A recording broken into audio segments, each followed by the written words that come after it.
Joignez-vous à la discussion. Appelez ou textez le 187 Cube Radio 1877 827 2346. Le Québec a tout intérêt à entendre cet appel. La rencontre, la traverse, Bocoté. Ça a été tellement blessant, là. On va traverser cette crise-là, mais on doit y voir l'occasion de se réformer véritablement. Oui, mais il faut que le fruit soit mûr pour bouger dans une société. Le choc a eu lieu. Mathieu, je lisais une excellente chronique d'une certaine Emmanuelle Latraverse qui écrit pendant cette campagne fédérale, le nationalisme des jours heureux a pris le bord comme si l'électeur québécois était devenu un Canadien typique. Qu'est-ce que tu en penses, Mathieu?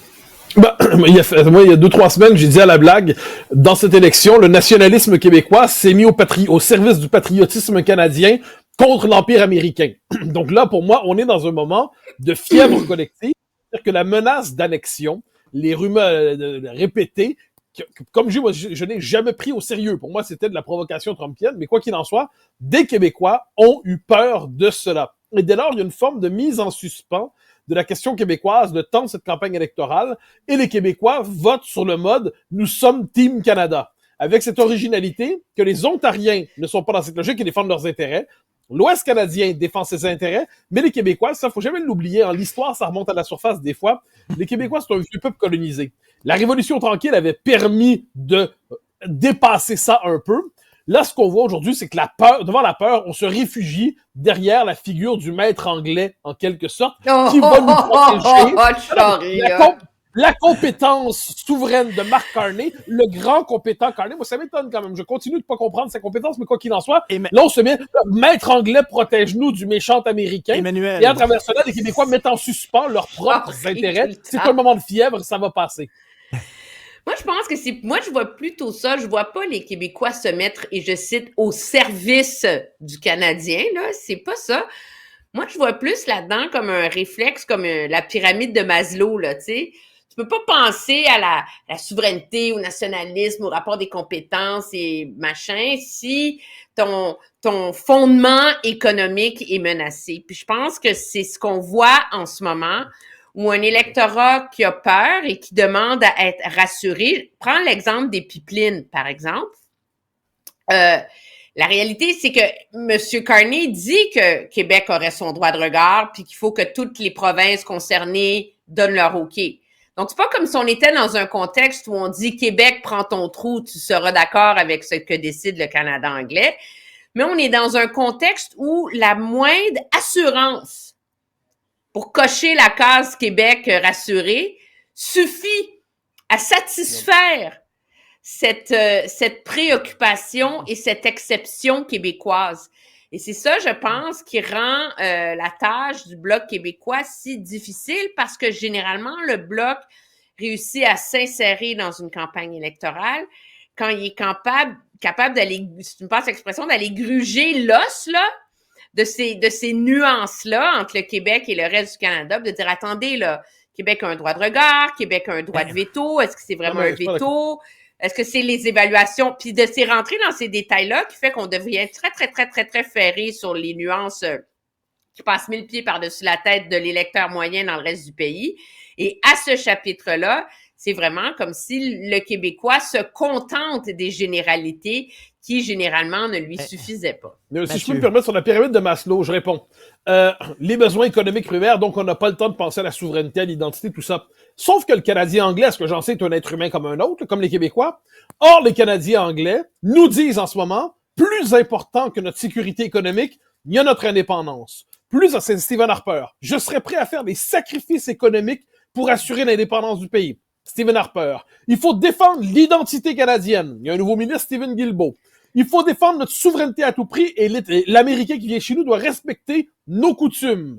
Mélanie Joly. Je pourrais multiplier les exemples. Donc, dans les faits, le Canada, le Canada considère qu'en ce moment, son indépendance et son identité, c'est plus important que tout. Et les francophones de service à Ottawa décident de se rallier à ça, comme ils l'ont toujours fait, je veux dire, de Louis Saint-Laurent, si on veut, à Ernest Lapointe, sans l'oublier, jusqu'à Pierre-Éliott Trudeau, Jean Chrétien, ce qui a suivi. Il y a toujours une élite de francophones de service qui sont là pour vendre le Canada au Québec sur le mode, en fait, c'est leur position sociale qui en défend. Leur position, c'est faire accepter le Canada aux Québécois, puis en échange, ils sont promus à la manière des interprètes québécois de la Fédération, puis ils ont les postes dans le régime. C'est pas original, c'est ce que Stéphane Kelly a appelé la petite loterie. Je crois par ailleurs, ça c'est vraiment, j'en suis certain, cette élection est une bulle. Donc, quand on va revenir dans la politique réelle, dans quelques semaines, ça, je suis d'accord avec je toi. pense que cette élection-là n'est pas corrélée, par exemple, sur l'élection québécoise qui s'en vient. D'ailleurs, les scores du PQ demeurent très élevés, même si ceux du Bloc sont affectés par le moment de fascination Carney, médiatiquement entretenu, si je peux me permettre d'ajouter.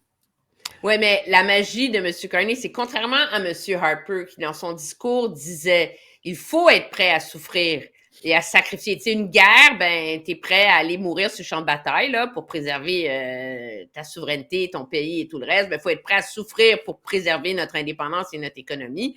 Quand on écoute le discours de M. Carney, on est dans quelque chose d'autre complètement. Il n'est pas dans Canadien, serrons-nous les coudes, nous allons souffrir pour sauver le Canada. Il est dans j'arrive et j'ai des solutions qui permettront de transformer ce moment charnière en opportunité extraordinaire pour la grandeur du pays dans l'avenir. Si je peux me permettre, Mark Carney n'a jamais prononcé une phrase aussi compréhensible. Non, time out. Mark Carney n'a jamais prononcé une phrase aussi compréhensible que tu viens de prononcer.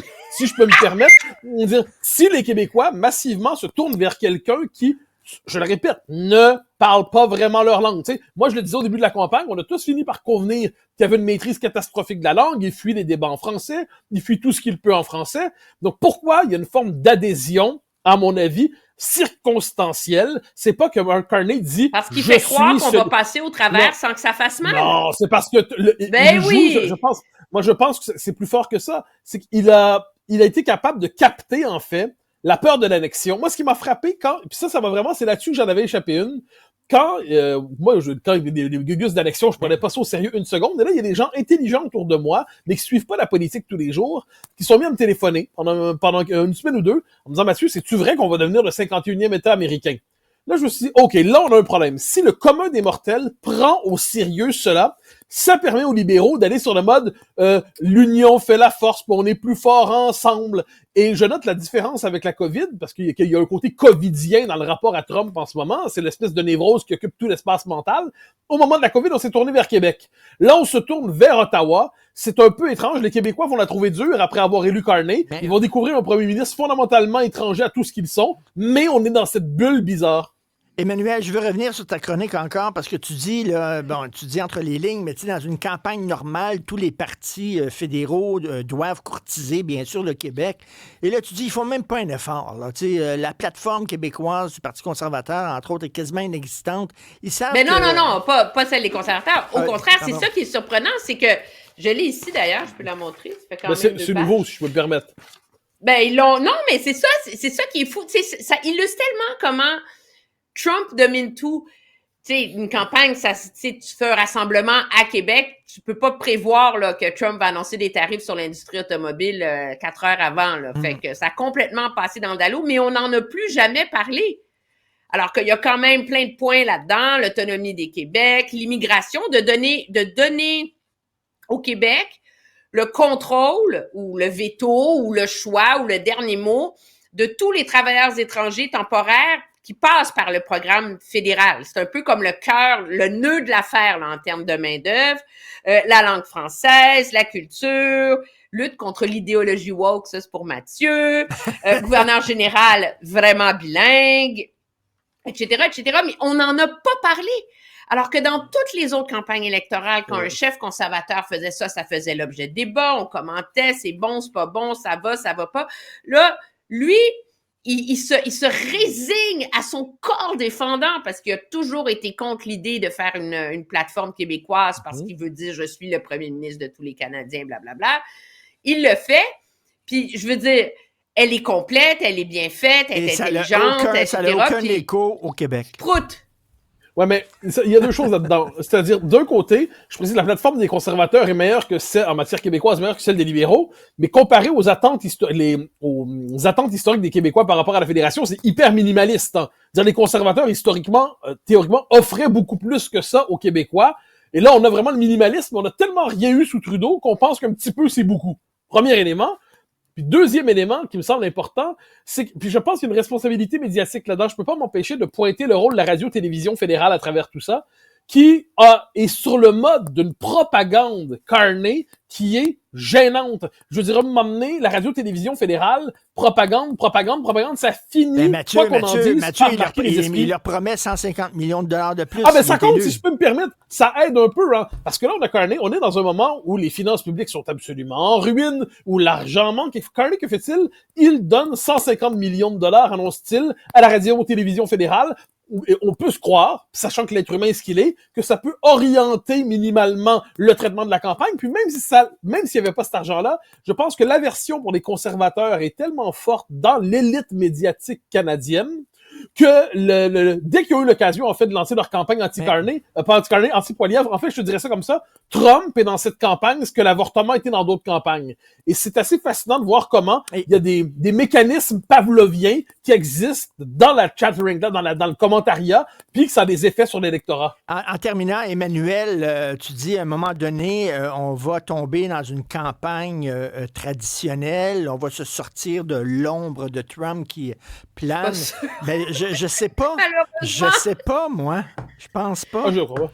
Ben regarde, aujourd'hui c'est un bel exemple, tu sais, où dans une campagne normale, tout le débat aurait porté sur les paradis fiscaux avec l'annonce de Pierre Poilievre que lui va vraiment sévir contre ça, qu'il va publier une liste de tous les délinquants des paradis fiscaux, etc. Ça remet la pression sur Mark Carney, qui lui était en faveur de l'usage de ces paradis fiscaux-là. Est-ce que lui a des fonds dans des paradis fiscaux? La pression reprend, etc. Tac au tac, je pourrais t'écrire à l'avance le topo que j'aurais écrit il y a quelques années dans une campagne normale.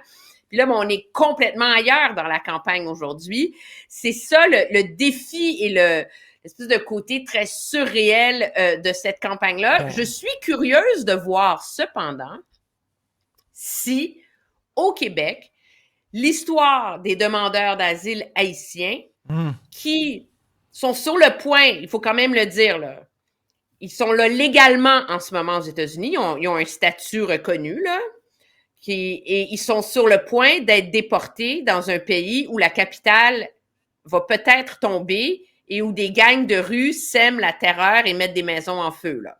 Alors, il y a quand même un problème humanitaire, mais donc, certains d'entre eux se dirigent vers le Canada parce qu'il y a une exception. Si tu as un membre de ta famille au Canada, mais là, tu as le droit de rentrer puis t'essayer à faire une demande d'asile. T'sais.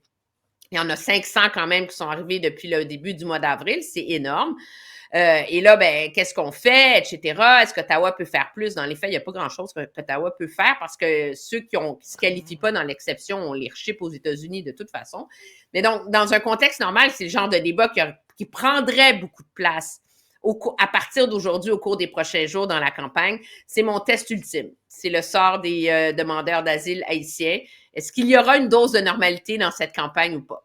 OK, je te pose la question. Est-ce qu'il y aurait une dose de normalité, Mathieu, où l'ombre de Trump va planer? Je ne crois pas. Je pense que la dynamique trumpienne a emporté la campagne complètement. Donc, il y a des restes qui traînent dans la campagne d'une manière ou de l'autre, mais l'électorat semble voter sur une forme de référendum bizarre sur Trump ou Carney la réponse anti-Trump. Bon, ben donc c'est pour ça que là-dessus, je dis, on verra ce que ça va donner. Le Bloc va avoir 17, 18, 20 députés probablement. Ce n'est pas humiliant. Il aura tenu. Les conservateurs n'ont pas réussi à aller au-delà de leur base. Les libéraux vont se construire une majorité. Donc, ça commence à ressembler à ça. Ensuite, en politique, on peut toujours être surpris.